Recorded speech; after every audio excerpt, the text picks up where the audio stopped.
واقعی عقل مند خواتین اس بیان کو سنیں گی تو وہ جو مسکنسپشن پیدا کیا جاتا ہے کہ جناب اسلام میں عورتوں کو آزادی نہیں ہے، جناب اسلام میں عورتوں کے لیے گھٹن ہے، اللہ اکبر، ذرا پہلے اسلام سے پہلے کے حالات پڑھو اور اس کے بعد اسلام کے آنے کے بعد عورتوں کو کیا شاندار مقام میرا دین دیتا ہے۔ اللہ کے نبی نے دی بیسٹ لوگوں کی جب مثال بیان کی، بہترین لوگوں کی مثال بیان کی، تو نبی پاک فرماتے ہیں، ترمذی کی حدیث ہے، سب سے بہتر وہ ہے جو اپنے اہل کے لیے بہتر ہو، یعنی اپنی فیملی کے لیے بہتر ہو۔ اور آقا فرماتے سنو میں تم سب سے زیادہ اپنے اہل کے لیے بہتر ہوں۔ نبی پاک سب سے زیادہ اپنی فیملی کے لیے بہتر۔ نبی پاک علیہ الصلوۃ والسلام سے ایک شخص نے پوچھا حضور شوہر پر بیوی کا کیا حق ہے؟ تو آپ نے فرمایا جب وہ کھائے یعنی شوہر کھائے تو بیوی کو کھلائے، جب لباس پہنے اسے بھی پہنائے، اس کے چہرے پر نہ مارے، اسے بدصورت نہ کہے، اور اگر سمجھانے کے لیے اس سے علیحدگی کرنی پڑے تو گھر میں ہی علیحدگی کرے۔ اللہ اکبر۔ ایک بار حضرت عمر فاروق رضی اللہ عنہ کی بارگاہ میں، سنیے گا بڑا دلچسپ واقعہ۔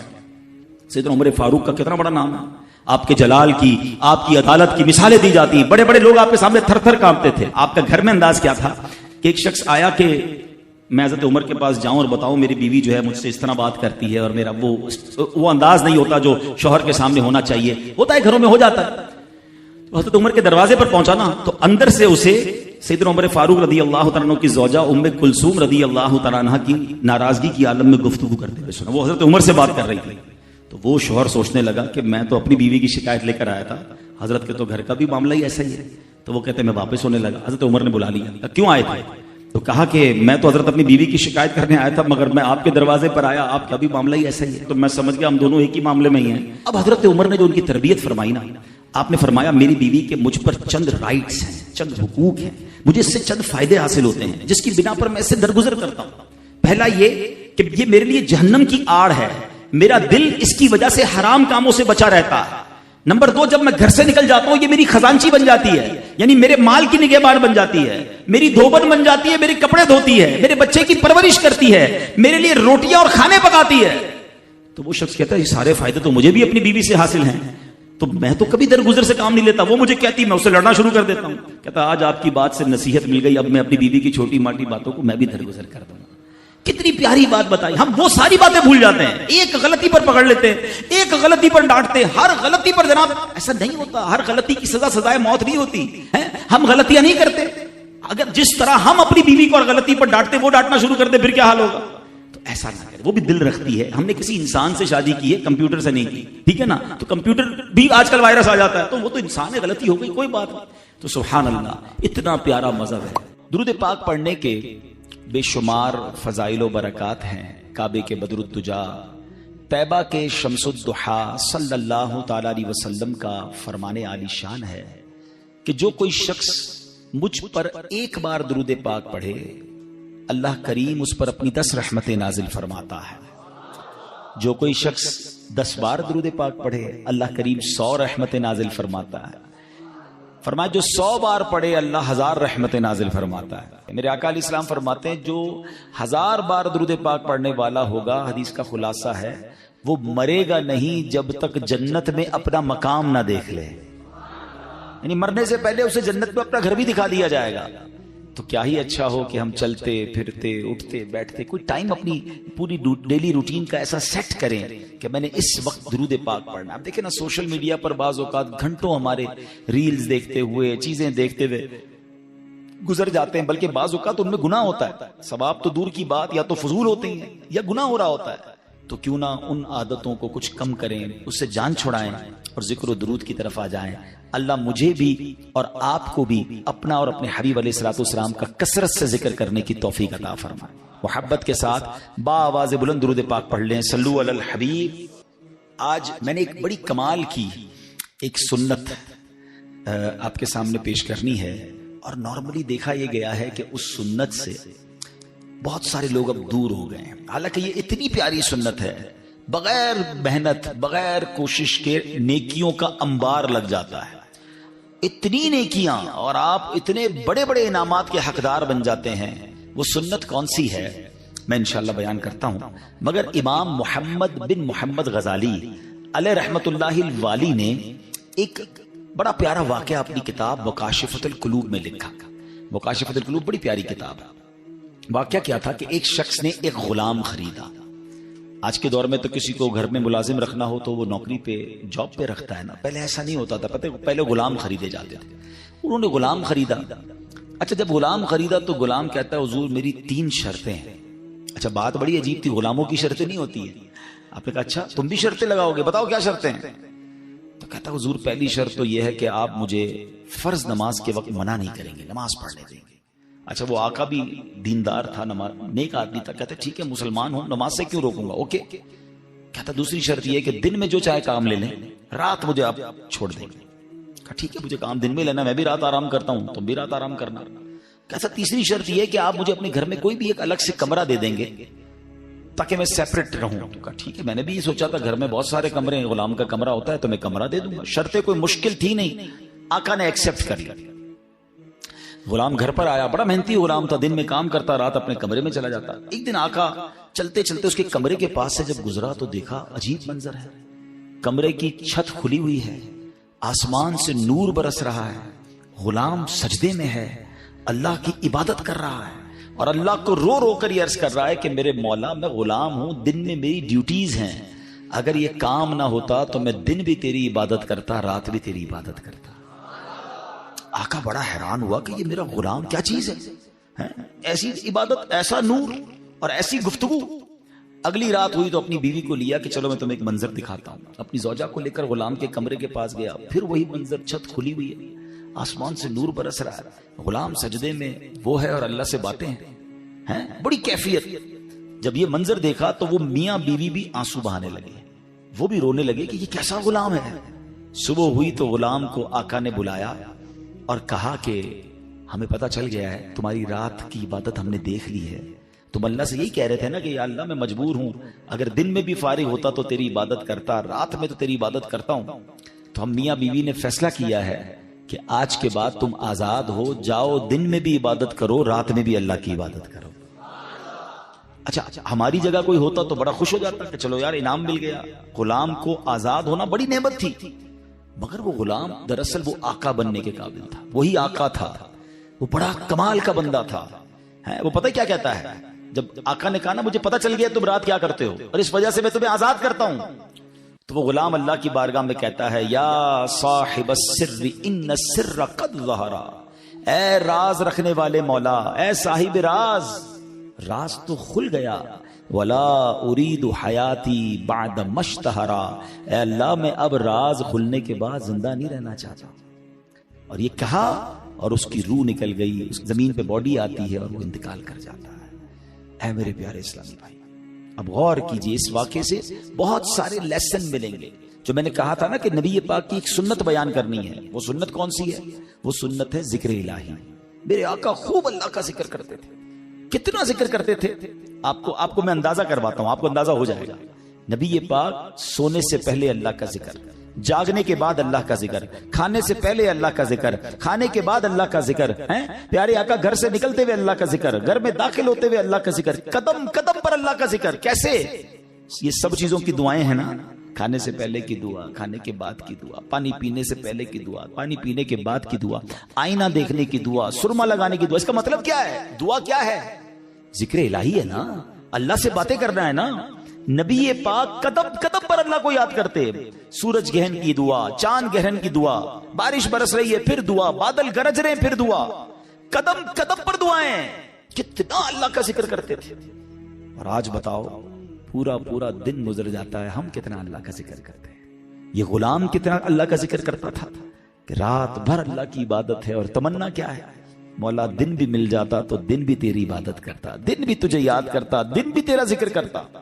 ذکر الہی پر میں انشاءاللہ آگے بات کرتا ہوں، مگر اس واقعے سے ایک اور بڑا کمال کا میسج مل رہا ہے. اس غلام کی عبادت لوگوں کو پتہ چل گئی، اس کا راز کھل گیا. وہ کہتا ہے مولا اب جینا نہیں ہے، میں تو عبادت تیرے لیے کرتا تھا نا، میں جانتا تھا مالک تو جانتا تھا، اب تو لوگوں کو پتہ چل گیا. اب بتائیں ہمارا کیا حال ہے؟ ہم تو عبادت بہت سارے لوگ کرتے ہی اس لیے کہ لوگوں کو پتہ چل جائے، وہ اس لیے کر رہا ہے کہ رب دیکھے اور کوئی نہ دیکھے. اور ہماری اکثریت ان کاموں میں لگی ہوئی ہے کہ دنیا دیکھے میں نے کیا کیا ہے. نیکی کر دریا میں ڈال، بچپن میں سنتے تھے، اب نیکی کر سوشل میڈیا پہ ڈال. جو کرنا ہے لوگوں کو بتانا ہے، جو نیکی ہے سب کو بتانا ہے۔ اپنے دل سے پوچھو نا کیوں جی چاہتا ہے کہ میری نیکیاں لوگوں کو پتا چلے۔ پتہ ہے اخلاص کی تعریف کیا ہے؟ علماء فرماتے ہیں what is the meaning of اخلاص؟ اخلاص اس کو کہتے ہیں کہ بندہ جس طرح اپنے گناہوں کو چھپاتا ہے اس طرح اپنی نیکیوں کو چھپائے۔ بتائیے نا، ہم اس طرح اپنے گناہ، کوئی ہے جو یہاں یہ چاہتا ہو میرے گناہ سب کو پتا چل جائے؟ کوئی بھی نہیں چاہتا، مگر نیکی سب کو پتا چلنی چاہیے۔ نہیں، کچھ نیکیاں تو ایسی کیجئے نا جو فقط میں جانوں، میرا رب جانے۔ میں نیکی کرنے کے بعد مجھے کیوں خیال آتا ہے کہ یار سامنے والے کو پتا تو چلے میں حاجی ہوں، میں حافظ ہوں، میں نمازی ہوں، میں روزہ دار ہوں، میں نے یہ نیکی کی ہے، میں نے فلاں کام کیا۔ وائے؟ کیوں؟ اگر دل میں تمنا یہ ہے کہ لوگوں کی واہ واہ ملے گی تو پتہ ہے اس کو ریاکاری کہتے ہیں، اور ریاکاری کو شرک اصغر کہا گیا حدیثوں میں۔ چھوٹا شرک۔ شرک کس کو کہتے ہیں؟ شرک کے معنی یہ کہ اللہ کی طرح کسی کو عبادت کے لائق سمجھنا، ٹھیک ہے نا؟ یعنی اللہ کی ذات و صفات میں یا تو کسی کو شریک ماننا یا کسی کو معاذ اللہ کی طرح عبادت کے لائق سمجھنا، یہ شرک ہے، بندہ اسلام سے خارج ہو جائے گا۔ اب اس کو شرک اصغر کیوں کہا گیا؟ کہ بندہ پڑھ تو نماز رہا ہے، رکھ تو روزہ رہا ہے، صدقہ کر رہا ہے، خیرات کر رہا ہے، عبادت اللہ کی کر رہا ہے، مگر دل میں تمنا ہے کہ لوگ راضی ہو جائیں، لوگ خوش ہو جائیں۔ نیت کیا ہے؟ نیت رب کو راضی کرنے کی نہیں، لوگوں کو راضی کرنے کی ہے۔ اب ہم چیک کر لیں کہ کہیں ایسا تو نہیں کہ شیطان ہمارے اندر یہ وبا داخل کر چکا ہے کہ پہلے تو نیکی نہیں کرنے دیتا، لیکن نیکی کر لے تو پھر چھپانے نہیں دیتا، پھر بچانے نہیں دیتا، پھر ایسی باتیں دل میں لاتا ہے کہ اس کو بھی بتا دے، اس کو بھی بتا دے۔ کیوں؟ ہمارا جی کیوں چاہتا ہے ایک ایک نیکی کی تصویر ہم نے لگانی ہے تاکہ لوگ دیکھیں میں نے یہ چندہ دیا، یہ راشن دیا، یہ فلاں کام کیا۔ میں ویسے آپ کے دل کے دروازے پر دستک دیتے ہوئے ایک سوال کرنا چاہتا ہوں کہ ذرا یہ تو چیک کیجئے، یہ میرے لیے بھی سوال ہے، یہ آپ کے لیے بھی ہے، کہ ہماری ایسی کتنی نیکیاں ہیں جو صرف میں جانوں اور میرا رب جانے؟ اپنے آپ سے پوچھئے گا، اکیلے میں پوچھئے کہ ایسا کیا میں نے کیا ہے نیکی کا کام جو اور کسی کو نہیں پتا، میں جانوں اور میرا رب جانے۔ آپ کو پتہ ہے پہلے کے زمانے کے کچھ بزرگان دین ایسے ہوتے تھے کہ وہ غریبوں کی مدد کرتے تھے، مگر ان غریبوں کو بھی پتہ نہیں چلتا تھا کون مدد کر رہا ہے۔ بعض اوقات ان بزرگوں کا انتقال ہوتا نا تو لوگ کہتے یار وہ ہر مہینے مدد آتی تھی، راشن آتا تھا، اب نہیں آ رہا، تو پتہ چلتا تھا کہ وہ فلاں بزرگ کا وصال ہوا ہے، وہ ہر مہینے مدد کرتے تھے، مگر کبھی انہوں نے نہیں بتایا، پتہ لگنے بھی نہیں دیا۔ اور آج ہم کسی کی مدد کریں تو اس پر احسان جتاتے ہیں، بھائی یاد ہے نا میں نے مدد کی تھی، بھول تو نہیں کیا تیرا ساتھ دیا تھا۔ ہر مہینے اگر کسی کی مدد کر رہے ہیں تو ہر مہینے احسان جتا رہے ہیں، ہر مہینے اس پر روب جھاڑ رہے ہیں۔ نہیں میرے پیارے اسلامی بھائی، نیکی کیجئے مگر اللہ کے لیے، کچھ ایسی تلاوت، کچھ ایسے نوافل۔ آپ دیکھیں نا تہجد بندہ کب پڑھتا ہے؟ رات کو پڑھتا ہے، بعض اوقات اکیلے میں پڑھتا ہے، جب کوئی نہیں دیکھ رہا، دنیا سو رہی ہے، آپ تہجد پڑھ رہے۔ کیا کمال کا یہ کام ہے کہ میں جانوں رب جانے، مگر شیطان کو صبر نہیں آتا نا، وہ کہتا ہے اس نے تہجد پڑھ لی ہے تو جنت میں چلا جائے گا، اب اس کی تہجد کیسے خراب کروں؟ تو وہ کیا کرتا ہے؟ وہ دل میں خیال ڈالتا ہے کہ ایسا کرو دوسروں کو بتاؤ۔ وہ کیا کرتا ہے؟ صبح اٹھ کے کوئی نہ کوئی بہانہ چاہیے۔ اب کچھ لوگ پتہ کیا کرتے ہیں، یار آج بہت تھکا ہوا ہوں۔ خیریت کیوں تھکے ہوئے؟ وہ میں تہجد سے اٹھ جاتا ہوں نا۔ اچھا ماشاءاللہ آپ تہجد بھی پڑھتے ہیں؟ بس اس نے یہ کہنا ہے تو ساڈے دل وچ ٹھنڈ پی گئی کہ انہاں نوں ساری تہجد دا پتہ چل گیا۔ وہ پتہ تو چل گیا، ڈیلیٹ بھی ہو گیا بھائی۔ کیوں پتا چل گیا؟ کیوں بتانا؟ اللہ کرے یہ بات اس غلام کے اس واقعے سے کیسی بات سیکھنے کو مل رہی ہے۔ مالک کو پتا چل گیا، حالانکہ اس نے نہیں بتا، ہم تو بتاتے ہیں، اس نے بتایا نہیں تھا، یہ تو چھپ کے کر رہا تھا، مگر پتا چل گیا تو کہتا ہے مولا اب راز ہی کھل گیا تو اب جینے کا کیا فائدہ؟ ہائے ہائے، غلام تو نہیں کہوں گا، اس آقا کے صدقے اللہ مجھے بھی اخلاص نصیب فرمائے، آپ کو بھی نصیب فرمائے۔ اچھا اب بات کرتے ہیں سنت رسول، ذکر الہی کی۔ ہائے ہائے کیسا کمال کا کام ہے یہ ذکر الہی۔ اللہ کریم کس طرح قرآن مجید میں ہمیں ذکر کرنے کا حکم ارشاد فرماتا ہے، فرمایا یا ایھا الذین آمنوا اذکروا اللہ ذکرا کثیرا۔ آسان ترجمہ قرآن کنز الایمان، اے ایمان والو اللہ کو بہت یاد کرو۔ کتنا؟ نبی پاک علیہ السلام کی حدیث ہے، اللہ کو اتنا یاد کرو، اتنا ذکر کرو کہ لوگ تمہیں دیوانہ کہنے لگے۔ بس اللہ کی یاد کرتے رہا کرو، ذکر الہی کرتے رہا کرو۔ ہے مگر ہمارا حال کیا ہے کہ زبان فضول باتیں تو کرتی ہے مگر اللہ کا ذکر نہیں کرتی۔ ہمارے بزرگ کیسے ذکر کرتے تھے؟ حضرت جنید بغدادی کا نام سنا ہوگا، رضی اللہ تعالیٰ، بہت بڑے اللہ کے ولی. آپ کے بارے میں آتا ہے کہ آپ اتنا ذکر الہی کرتے تھے، ایک بار نائی کی دکان پر گئے مونچھیں ترشوانے کے لیے، تو نائی کہتا ہے حضرت تھوڑی دیر خاموش ہو جائیں ورنہ آپ کی ہونٹ پہ کٹ لگ جائے گا، میں مونچھیں کاٹ رہا ہوں آپ ذکر کر رہے ہیں. وہ کہتے ہیں ذکر کرتا رہوں گا، تم اپنا کام کرو، ہونٹ کٹتا ہے تو کٹ جائے، میں نے ذکر نہیں چھوڑنا. اتنی دیر کے لیے بھی ذکر الہی نہیں چھوڑنا ہوتا تھا. ایک بزرگ تھے اور کبال کے بزرگ تھے، حضرت سری سکتی سے مروی ہے کہ میں حضرت جرجانی کے پاس گیا تو ستو دیکھے، وہ ستو پی رہے تھے، روٹی نہیں کھاتے تھے. تو میں نے کہا حضرت روٹی آپ کیوں نہیں کھاتے، ستو کیوں پیتے؟ وہ کہتے میں نے کیلکولیشن کی، روٹی کھانے میں اور ستو کھانے میں 90 تسبیحات کا فرق ہے. میں اگر ستو پیتا ہوں تو پیٹ پھر بھی بھر جاتا ہے، مگر میں روٹی کھاتا ہوں تو ٹائم زیادہ لگتا ہے. 90 تسبیحات میں زیادہ پڑھ لیتا ہوں، اس لیے 40 سال ہو گئے میں نے روٹی نہیں کھائی. یار کمال لوگ تھے، نیک تھے، پرہیزگار تھے، نیکیوں کا انبار تھا، مگر اور نیکیاں چاہیے. کیوں؟ ان کو پتا تھا نا اجر کیا ہے. آپ کو پتا ہے ذکر الہی کا اجر کیا ہے؟ ذرا مل کر کہیے سبحان اللہ، الحمدللہ، اللہ اکبر. کتنی دیر لگی؟ 10 سیکنڈ مشکل سے. 3 جملے کہے 10 سیکنڈ، ٹھیک ہے. 10 سیکنڈ میں آپ دنیا میں کیا کما سکتے ہیں؟ بغیر کھڑے ہوئے، بغیر پسینہ بہائے، بغیر کوشش کیے، بیٹھے بیٹھے 10 سیکنڈ میں 3 جملے کہے، کیا کمایا پتا ہے آپ نے؟ میرے نبی علیہ السلام کے سچے وعدے ہیں، جو ایک بار سبحان اللہ کہے جنت میں درخت لگا دیا جاتا ہے، ایک بار اللہ اکبر کہے جنت میں درخت، ایک بار لا الہ الا اللہ کہے جنت میں درخت. مجھے بتاؤ تو صحیح کتنی دیر لگتی ہے؟ آپ نے بیٹھے بیٹھے 3 جنت میں درخت لگا لیے. اچھا یہ تو چونکہ نبی پاک کی حدیث ہے ہمیں عمل کرنا چاہیے، لیکن دنیاوی اسکیم ہو تو آج اگر اعلان کر دوں کہ بھائی یہ فیضان مدینہ میں آپ سب بیٹھ جائیں، آج فجر تک جو جتنی بار سبحان اللہ کہے گا اتنے 1000 روپے ملیں گے. بندہ کہے گا حضرت فجر تک کیوں آپ کہیں، 2-3 دن بیٹھ جاتے ہیں، موبائل بند، تسبیح ہاتھ میں، ہر سبحان اللہ پر 1000 روپے، 100 سبحان اللہ پہ لاکھ روپے. اوئے ہوئے آج تو امیر کروڑ پتی ہو کے جاؤں گا.